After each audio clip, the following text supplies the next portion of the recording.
10th తర్వాత IT క్వాలిఫికేషన్స్తో రైల్వేలో ప్రతి సంవత్సరం కొన్ని వేల జాబ్లు నోటిఫికేషన్స్ వస్తూ ఉంటాయి. రైల్వే రిక్రూట్మెంట్ బోర్డు పెట్టే ఒక్క ఎగ్జామ్ కానీ మీరు పాస్ అయితే సెంట్రల్ గవర్నమెంట్ జాబ్ మీ సొంతం అవుతుంది. ఆ డీటెయిల్స్ గురించి ఈరోజు తెలుసుకుందాం. ఓకే,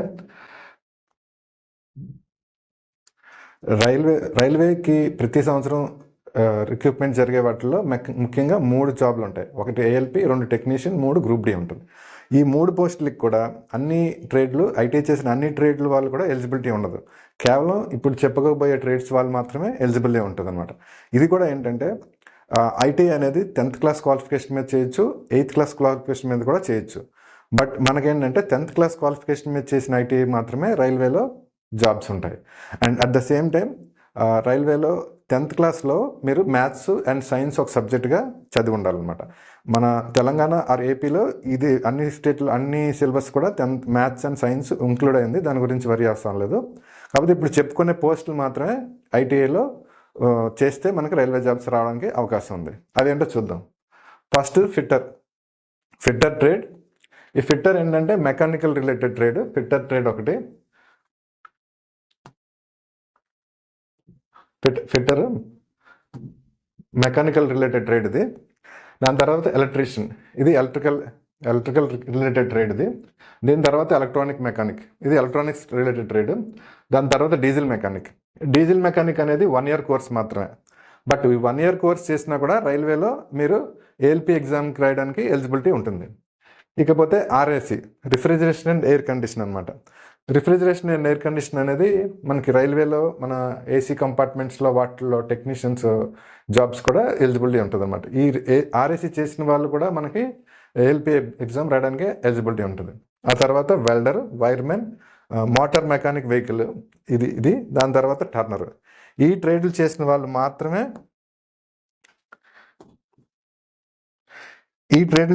మాత్రమే రైల్వేలో నేను చెప్పిన మూడు రకాల పోస్టులకి ఎలిజిబుల్ అవుతారు అనమాట. ఓకే,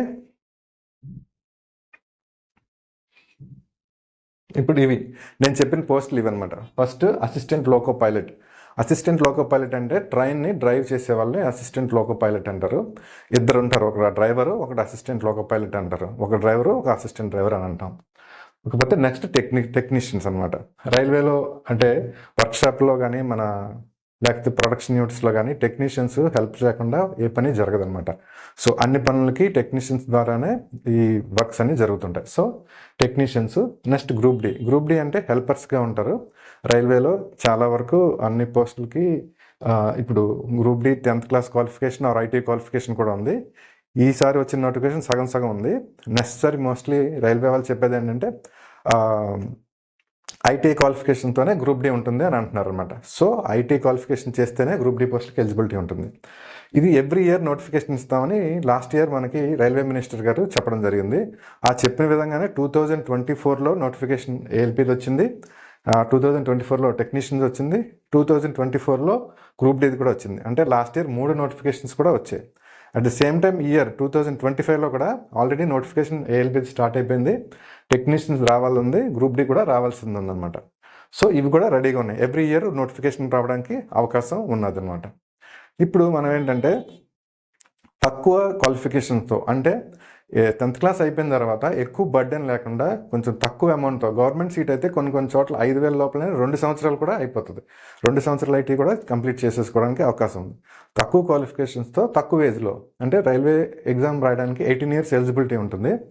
ఇది ఒక 18 years లోపల ఐటీ కానీ కంప్లీట్ చేసేసుకొని, లేదంటే 17 yearsలో కంప్లీట్ చేసుకొని 1 year లోపల మీరు ప్రిపేర్ అయిపోయి 1 year ఖచ్చితంగా ప్రిపరేషన్కి పడుతుంది. ఈ 1 year ప్రిపేర్ అయిన తర్వాత 18 years వచ్చాక మీరు రైల్వే రిక్రూట్మెంట్ బోర్డు నిర్వహించే ఎగ్జామ్స్ కానీ రాసుకోగలిగితే, అంటే ఎవ్రీ ఇయర్ పడతాయని అంటున్నారు కాబట్టి రాసుకోగలిగితే మీరు 19 years కల్లా మీకు సెంట్రల్ గవర్నమెంట్ జాబ్ వచ్చేయడానికి అవకాశం ఉంది. అంత ఈజీగా వచ్చేస్తే అందరూ పెట్టచ్చు కదంటే అంత ఈజీగా ఉండదు. అలాగని చెప్పి అంత కష్టము కూడా ఉండదు అనమాట. బేసిక్గా కొన్ని సబ్జెక్ట్స్ ఉంటాయి. ఆ సబ్జెక్ట్స్ని 10th క్లాస్ క్వాలిఫికేషన్స్ మీదే, అంటే 10th క్లాస్ బేస్ మీదే క్వశ్చన్స్ అడగడం జరుగుతుంది.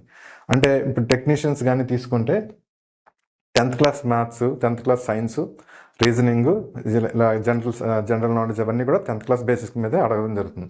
ఏఎల్పి తీసుకున్నా కూడా అంతే, 10th క్లాస్ మీద మ్యాథ్స్, 10th క్లాస్ మీద general science, reasoning, general awareness, ఇలాగ జీకే అన్నీ కూడా 10th క్లాస్ నాలెడ్జ్ మీదే అడుగుతారు. కాకపోతే కాంపిటీషన్ ఎక్కువ ఉంటుంది కాబట్టి ప్రిపరేషన్ కొంచెం ఎక్కువ చేయాల్సి ఉంటుంది. కానీ ఇవన్నీ కూడా మనకి అవైలబిలిటీలో ఉన్న రిసోర్సెస్ మీదే ఉంటాయి. కాబట్టి మనం కొంచెం కానీ గట్టిగా ప్రిపేర్ అవుతే సెంట్రల్ గవర్నమెంట్ జాబ్ ఈజీగా వస్తుంది. నెక్స్ట్ గ్రూప్ డి అయితే, గ్రూప్ డి కూడా అంతే, అది కూడా 10th క్లాస్ బేసిక్ మీద ఇప్పుడు నేను చెప్పిన సబ్జెక్ట్స్లోనే క్వశ్చన్స్ అనేవి ఉంటాయి.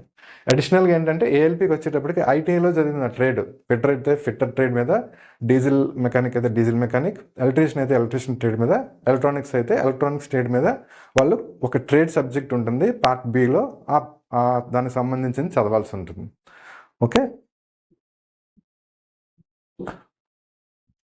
ఇప్పుడు అసిస్టెంట్ లోకో పైలట్ గురించి తెలుసుకుందాం డీటెయిల్స్. అసిస్టెంట్ లోకో పైలట్ అంటే మనం ఇందాక చెప్పుకున్నట్టు ట్రైన్కి డ్రైవర్ అనమాట. అసిస్టెంట్ అంటే స్టార్టింగ్ వెళ్ళిననే అసిస్టెంట్ డ్రైవర్ ఇస్తారు, అసిస్టెంట్ లోకో పైలట్ అంటారు అతన్ని. ఫస్ట్ గూడ్స్ ట్రైన్స్, దాని తర్వాత సీనియర్ డ్రైవర్ అవుతారు, దాని తర్వాత మళ్ళీ ప్యాసింజర్ డ్రైవర్కి అసిస్టెంట్ పైలట్ అవుతారు, దాని తర్వాత మళ్ళీ సీనియర్ డ్రైవర్ అవుతారు అనమాట. ఈ విధంగా ఉంటుంది. స్టార్టింగ్ శాలరీ వీళ్ళకి స్టార్టింగ్లోనే జాయిన్ అయిన వెంటనే 30,000 నుంచి శాలరీ ఉంటుంది. ఇది ఏంటంటే 1 lakh వరకు కూడా వెళ్ళొచ్చు. అంటే ఇది ఏంటంటే కిలోమీటర్ బేసిస్లో శాలరీస్ ఇస్తారు, ఎలవెన్స్ ఇస్తారు అన్నమాట. శాలరీ కాకుండా ఎలవెన్స్ ఇస్తారు. కాబట్టి ఎలవెన్స్ ఫర్ ఎగ్జాంపుల్ ఇప్పుడు హైదరాబాద్ నుంచి విశాఖపట్నం వరకు, విజయవాడ వరకు, విజయవాడ వరకు అనుకుందాం, లేదంటే విజయవాడ నుంచి కాజీపేట వరకు అని అనుకుందాం. అంటే దాదాపు ఒక 200 కిలోమీటర్లు ఉన్నదంటే ఆ 200 కిలోమీటర్లకి ఇన్ని పైసలు అంటే 1 రూపీనో అలాగ అప్రాక్సిమేట్గా ఇస్తారు ఎలవెన్స్. అంటే వెళ్ళేటప్పుడు ఒక 200 రూపాయలు వచ్చినా వచ్చేటప్పుడు 200 రూపాయలు కలిపి 400 రూపీస్ అవుతుంది. ఇది ఎలవెన్స్లో అంతా కలిపి మంత్లీ బేసిక్ మీద ఇస్తారు. నేను చెప్పిన అమౌంట్ ఎగ్జాక్ట్ కాదు, అప్రాక్సిమేట్ అమౌంట్ అనమాట. అదేవిధంగా ఇప్పుడు loco pilot, assistant loco pilot నుంచి లోకో పైలట్ అయినా, లేకపోతే గూడ్స్ ట్రైన్ డ్రైవర్ నుంచి మెయిల్ డ్రైవర్ ట్రైన్ అయినా, అక్కడ నుంచి ఎక్స్ప్రెస్ డ్రైవర్ అయినా, అక్కడ నుంచి రాజధాని డ్రైవర్ అయినా కూడా ఈ నేను చెప్పిన ఎలవెన్స్లు అవన్నీ పెరుగుతూ ఉంటాయి. దానివల్ల ఏంటంటే శాలరీ పెరుగుతూ ఉంటుంది అనమాట. ఒక విధంగా చెప్పాలంటే రైల్వేస్ మొత్తం మీద యావరేజ్ని ఎక్కువగా శాలరీ డ్రా చేసే వాళ్ళు ట్రైన్ డ్రైవర్స్ మాత్రమే. సో దీనికి ఎలిజిబిలిటీ ఏంటంటే ఐటీఐ మాత్రమే. ఐటీఐ కూడా ఇందాక చెప్పిన ట్రేడ్స్ మాత్రమే ఎలిజిబిలిటీ ఉంటుందన్నమాట.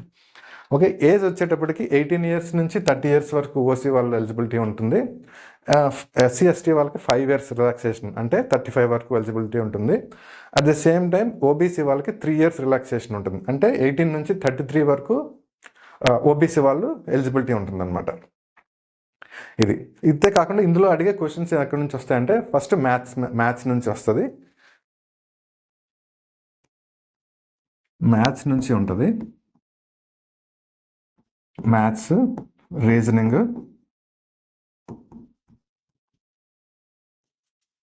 General science.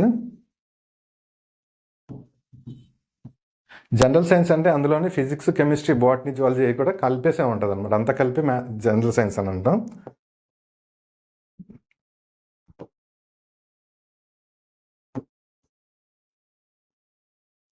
జనరల్ అవేర్నెస్ అంటే జీకే అనమాట. జీకేకి సంబంధించిన క్వశ్చన్స్ కూడా ఉంటాయి అనమాట.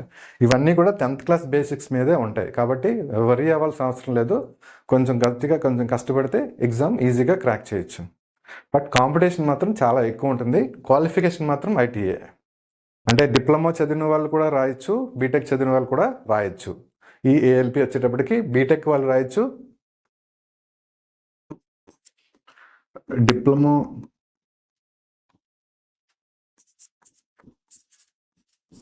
బీఈ బీటెక్ వాళ్ళు కూడా రాయొచ్చు. సో వీళ్ళతో కూడా కాంపిటీషన్ ఉంటుంది. బట్ అడిగే క్వశ్చన్స్ అన్నీ కూడా 10th క్లాస్ స్టాండర్డ్ మీద క్వశ్చన్స్ ఉంటాయి. టెక్నికల్ ట్రేడ్ వచ్చేటప్పటికి మాత్రం ఐటీఐ నాలెడ్జ్ మీద, ఐటీఐ సిలబస్ మీద క్వశ్చన్స్ అడుగుతారనమాట. సో ఇది అసిస్టెంట్ లోకో పైలట్ గురించి కొంచెం వివరాలు అనమాట. నెక్స్ట్ పోస్ట్ చూద్దాం. నెక్స్ట్ పోస్ట్ వచ్చేటప్పటికి టెక్నీషియన్ వచ్చేటప్పటికి ఏంటంటే అసిస్టెంట్ లోకో పైలట్ లా కాకుండా టెక్నీషియన్స్కి ఓన్లీ ఐటీఐ చేసిన వాళ్ళు మాత్రమే ఎలిజిబిలిటీ ఉంటుంది. డిప్లొమా చేసిన, బీటెక్ చేసిన వాళ్ళు కూడా ఎలిజిబిలిటీ ఉండదు. ఒకవేళ జాబ్ కోసం అని బీటెక్ చేసిన తర్వాత లేదా డిప్లొమా చేసిన తర్వాత వాళ్ళు ఐటీఐ చేస్తే వాళ్ళకి ఎలిజిబిలిటీ వస్తుంది. కానీ మామూలుగా అయితే బీటెక్ వాళ్ళు, డిప్లొమా వాళ్ళు ఎలిజిబిలిటీ ఉండదు. కాబట్టి దీనికి కాంపిటీషన్ చాలా తక్కువగా ఉంటుంది. పోస్టులు మాత్రం చాలా 8 hours ఉంటుంది. వర్క్ లోడ్ కొంచెం తక్కువగా ఉంటుంది. ఏఎల్పితో కంపేర్ చేస్తే వర్క్ లోడ్ కొంచెం తక్కువగా ఉంటుంది. ప్రమోషన్ ఛానల్ కూడా టెక్నీషియన్స్ తర్వాత జూనియర్ ఇంజనీర్ వరకు వెళ్ళొచ్చు, అంటే గ్రేడ్స్ ఉంటాయి, గ్రేడ్స్ తర్వాత జూనియర్ ఇంజనీర్ వరకు వెళ్ళొచ్చు, దాని తర్వాత సీనియర్ సెక్షన్ ఇంజనీర్ వరకు కూడా వెళ్ళొచ్చు. ఒకవేళ బీటెక్ కానీ క్వాలిఫికేషన్ ఉండి టెక్నీషియన్ ఐటీ క్వాలిఫికేషన్తో జాయిన్ అయ్యి బీటెక్ కూడా క్వాలిఫికేషన్ ఉంటే వాళ్ళు డిఎంఈ వరకు కూడా ఎగ్జామ్స్ రాసుకొని వెళ్ళొచ్చు. ఉంటే డిపార్ట్మెంటల్ ఎగ్జామ్ రాసి ఎగ్జామ్ పాస్ అయితే వాళ్ళు సీనియర్ సెక్షన్ ఇంజనీర్ దాటి కూడా వెళ్ళడానికి అవకాశం ఉంటుంది. వీళ్ళ శాలరీ వచ్చేటప్పటికి 30,000 నుంచి 50,000 వరకు ఉంటుంది. ఏజ్ 18 నుంచి 30 వరకు ఏజ్ లిమిట్ ఉంటుంది. దీనికి కూడా maths, general science, reasoning, arithmetic ఇవన్నీ కూడా ఉంటాయి. అవన్నీ కూడా 10th క్లాస్ క్వాలిఫికేషన్స్ బేసిక్ మీదే ఉంటాయి అన్నమాట. సో ఈ టెక్నీషియన్స్ జాబ్ గురించి డీటెయిల్స్ అది. నెక్స్ట్ వచ్చేటప్పటికి గ్రూప్ డి ఏంటంటే ఇప్పుడు మనం ఇందాక చెప్పుకున్నట్టు రిటర్న్ ఎగ్జామ్ ఉంటుంది. రిటర్న్ ఎగ్జామ్ తర్వాత పీఈటీ ఫిజికల్ ఎఫిషియన్సీ టెస్ట్ అని కూడా ఉంటుందన్నమాట. ఇది అంటే ఒక చిన్న మూట ఇచ్చి ఆ మూటని మనం కొంత దూరం మోసుకెళ్ళాల్సి ఉంటుంది. అది ఫిజికల్ ఎఫిషియన్సీ టెస్ట్ అంటారు. ఇది కొంచెం శారీరక శ్రమతో కూడిన ఒక జాబ్ ఇది.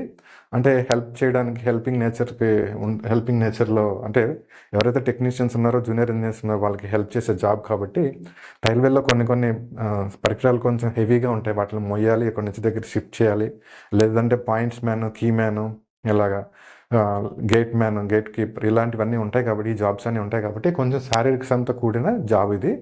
ఈ రెండు జాబులతో కంపేర్ చేస్తే కొంచెం శాలరీ తక్కువ వస్తుంది. ఇది దీని ఏజ్ కూడా 18 నుంచి 30 వరకు దీని ఏజ్ లిమిట్. ఎస్సీ ఎస్టీ వాళ్ళకి 5 సంవత్సరాలు సడలింపు ఉంటుంది. అదేవిధంగా ఓబీసీ వాళ్ళకి 3 సంవత్సరాలు సడలింపు ఉంటుంది. అంటే ఎస్సీ ఎస్టీ వాళ్ళు 35 years వరకు ఎలిజిబిలిటీ ఉంటుంది. ఓబీసీ వాళ్ళు 33 years వరకు ఎలిజిబిలిటీ ఉంటుంది. వీళ్ళ శాలరీ వచ్చేటప్పటికి 25 నుంచి 35,000 వరకు ఉంటుంది. ఇంకా కూడా ఎక్స్పీరియన్స్ ఉంటే ఇంకా పెరుగుతుంది. చేసే కొద్దీ డేస్ పెరిగే కొద్దీ, సీనియారిటీ పెరిగే కొద్దీ శాలరీ కూడా పెరుగుతూ ఉంటుంది. ఇకపోతే గ్రూప్ డిలో చెప్పుకోవాల్సిన విషయం ఏంటంటే జస్ట్ ఫిజికల్ ఎఫిషియన్సీ టెస్ట్ ఒకటే, మిగిలినవన్నీ కూడా స్టాండర్డ్ ఆఫ్ అంటే ఇందులో మూడిటికి ఐటీఐ క్వాలిఫికేషనే. 3 ఎగ్జామ్స్కి ఏఎల్పి తీసుకున్నా, లేకపోతే టెక్నీషియన్ తీసుకున్నా, గ్రూప్ డి తీసుకున్నా కూడా మూడిటికి ఐటీఐ క్వాలిఫికేషన్. బట్ ఎగ్జామ్లో క్వశ్చన్స్ అడిగే లెవెల్ మాత్రం మారుతూ ఉంటుంది. కొంచెం కాంపిటీషన్ ఎక్కువ ఉన్న ఎగ్జామ్ ఏంటంటే ఏఎల్పి, తర్వాత టెక్నీషియన్, తర్వాత గ్రూప్ డికి వస్తారు. గ్రూప్ డికి కాంపిటీషన్ ఎక్కువ ఉంటుంది, అంటే టెక్నీషియన్కే ఒక విధంగా కాంపిటీషన్ తక్కువ ఉంటుంది. గ్రూప్ డి ఏంటంటే 10th క్లాస్ మీద కూడా గ్రూప్ డి రాయొచ్చు, ఐటీఐ మీద కూడా గ్రూప్ డి రాయొచ్చు. ఇప్పుడు రాష్ట్ర సంవత్సరం చెప్పడం ఏంటంటే గ్రూప్ డికి మినిమం క్వాలిఫికేషన్ ఐటీ పెడతామని అన్నారు, కానీ కొన్ని వర్గాల దగ్గర నుంచి వచ్చిన రిప్రజెంటేషన్స్ కారణంగా 10th క్లాసే పెట్టాల్సి వచ్చింది. అట్ ద సేమ్ టైం కొన్ని పోస్టులు అయితే ఐటీకి కూడా ఉన్నాయి. నెక్స్ట్ టైం ఏమైనా మొత్తం పోస్టులు ఐటీకి చేసినా చేయొచ్చు, చెప్పలేము. బట్ ఏంటంటే సగం పోస్టులు అయితే మాత్రం ఐటీకి ఉంటుంది. ఆ పోస్టులు ఐటీ చేసిన వాళ్ళు మాత్రమే ఎలిజిబిలిటీ ఉంటుంది. ఇవి ప్రస్తుతం 3 జాబుల గురించి మనం చెప్పుకున్న details. ALP, technician and group D గురించి మనం చెప్పుకున్న డీటెయిల్స్ అనమాట. ఒకటి ఇందులో జాగ్రత్తలు తీసుకోవాల్సింది ఏంటంటే ఐటీ చేసేటప్పుడు గవర్నమెంట్ ఐటీలో అయితే 2 సంవత్సరాలు కలిపి అప్రాక్సిమేట్గా 5,000కి ఫీజు అయిపోతుంది. మన తెలుగు రాష్ట్రాల్లో అయితే ఎగ్జామ్ అయితే లేదు, కానీ బీహార్ లాంటి స్టేట్స్లో అయితే ఏదైతే పాలిటెక్నిక్ ఎంట్రన్స్కి ఎలాగైతే ఎగ్జామ్ ఉంటుందో అదేవిధంగా ఐటీ చేయడానికి కూడా వాళ్ళకి ఎగ్జామ్ ఉంటుంది. ఆ ఎగ్జామ్ పాస్ అయితేనే వాళ్ళు ఐటీ సీట్ వస్తుంది. సో మన దగ్గర తెలియకపోవడం వల్ల, అవగాహన తక్కువగా ఉండడం వల్ల మనకి కాంపిటీషన్ తక్కువ ఉంది. కాబట్టి ఆ అవకాశాన్ని వినియోగం చేసుకొని ఎవరైతే గవర్నమెంట్ జాబ్ చిన్న ఏజ్లో జాయిన్ అవుదాం అనుకుంటున్నారో వాళ్ళు ఐటీఐ చేయడం ద్వారా మీ కళని నిజం చేసుకోవడానికి అవకాశం ఉంటుంది.